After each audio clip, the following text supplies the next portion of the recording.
Hello everyone. In this session, we will see what are the different types of interaction diagrams.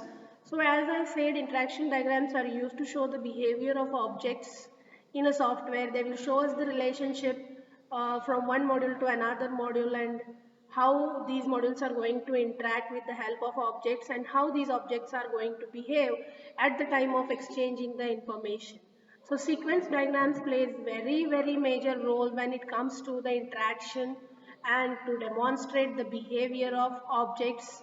Okay, so this is one type of interaction diagrams. So interaction diagram, we basically focus on use case diagrams and sequence diagrams, collaboration diagrams and state diagrams. All these constitute in interaction diagrams. So in today's session we will discuss about sequence diagrams and what points you need to cover while writing the examination. Alright guys? Yeah? See. So these diagrams are read left to right and descending. The example will below will show you okay how the objects are going to interact, right? So I'll directly jump to the example so that you will easily understand that. See here guys, see this diagram. This is a representation of sequence diagram, right? This is a diagram which will represent the way in which the sequence diagrams are drawn. So here you can see there are three classes, class 1, class 2 and class 3. Okay, and this is object 1, object 2 and object 3. Suppose we have three classes, that is if you remember hospital management system, we had patient, yeah, we have receptionist and we have patient ward, right? So these are the three different classes. So this is the diagrammatic representation of sequence diagram. So if the class 1 wants to interact with class 2, they may use object 1 and object 2. If class 2 wants to interact with class 3, they may use their own object. So this depends upon how they are going to interact, right? So these solid lines will show you the interaction or the request that are being generated between the classes. So class 1 is sending a request to class 2. Then the class 2 is forwarding a request to class 3. Class 3 is responding back to class 1 and then finally it is responding back to class 1, right? So here I am again going to show you that hospital management system because it is very important. It provided base to you. See. So here patient, receptionist, database and ward. These are the four different modules, isn't it?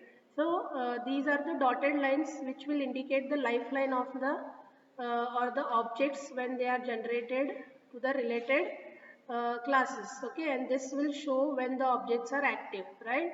These filled pillars will show you when the objects are active.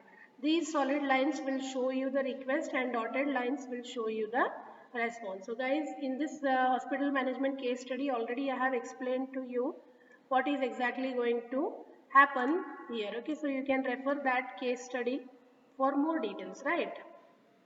Now, so let us go to more things like what exactly or what are the parameters of a sequence diagram. Okay, see the light blue color.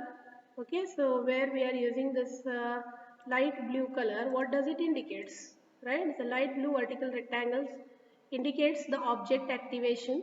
Okay, the green vertical dashed line represents the life of the object. Okay, so I am going to tell you that.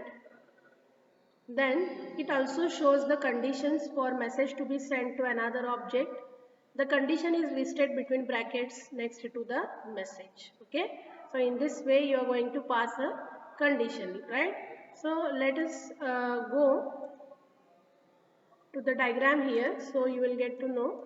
So this is the representation or diagrammatic representation to show what are the parameters of sequence diagram. Okay, so when a sequence diagram is asked to you in the examination, you have to show the diagrammatic representation and then the parameters and then you can jump to the example. Okay, now here see class 1 and class 2 and class 3. We have three classes and it has got three objects. Okay, so the classes are represented like this in these rectangular boxes.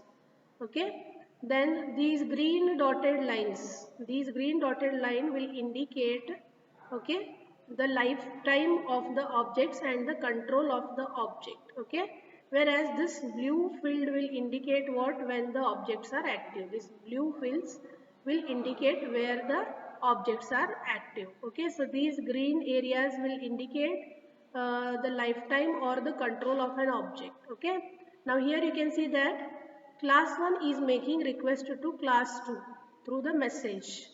Okay, so this is a message and it is included in the bracket. So this is the message which is needed to be exchanged between class 1 and class 2.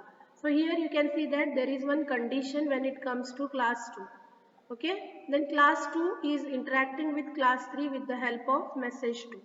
And depending on that condition, it is going to return back some values. Okay, so this is the representation of sequence diagram when we want to use all the parameters. Okay, so the parameters are nothing but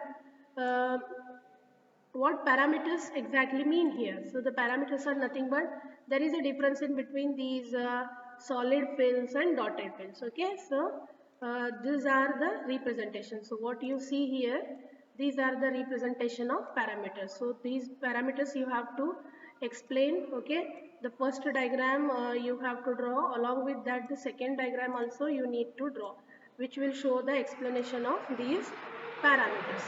Okay. Yes? Yeah. So now see, there is one example here. So this is an example where you can see that some order is placed.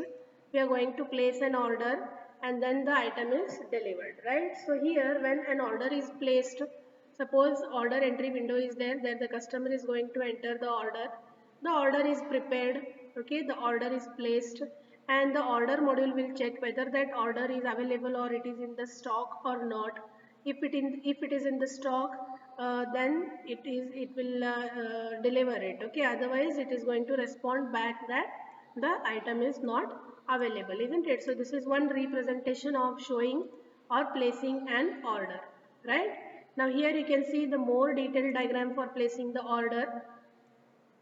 So when an order is checked into the window, it will prepare, okay, it will pass a object. The object that is used to interact between the order entry window and placing the order window is prepare. So it will go to the order, it will check whether that is there in the stock, and then if it is in the stock, delivery of the item takes place. If it is not there, it will show that it is out of stock. Okay, so this is one sequence diagram which is used to show the interaction while placing the order. Okay, yeah, so this sequence diagram you can write as an example, or guys you can also choose this sequence diagram also to write in the examination. Okay, now see here, patient, receptionist, database and ward. So patient is going to get registered, reception will add the details in the patient database and she will return back saying that okay, your registration is done. So patient may request to a ward. So here the receptionist will directly check the availability in the ward module, and if it is available, she will reply it's available or not. Simple way to represent, right? So please refer these two diagrams, and you can also try for the sequence diagrams of mental health care, patient management system, or you can also refer the same diagram, okay, for patient health care also. You can also refer the same diagram for patient health care, okay, that is mental health care patient management system. You can also refer this diagram, not an issue. Okay guys, so this is the explanation of sequence diagrams. So in the next video we will focus, okay, on what is mean by collaboration diagram. But remember guys, when you want to explain about sequence diagram, just jot down or just write what is sequence diagram. This is the diagrammatic representation, the main factors.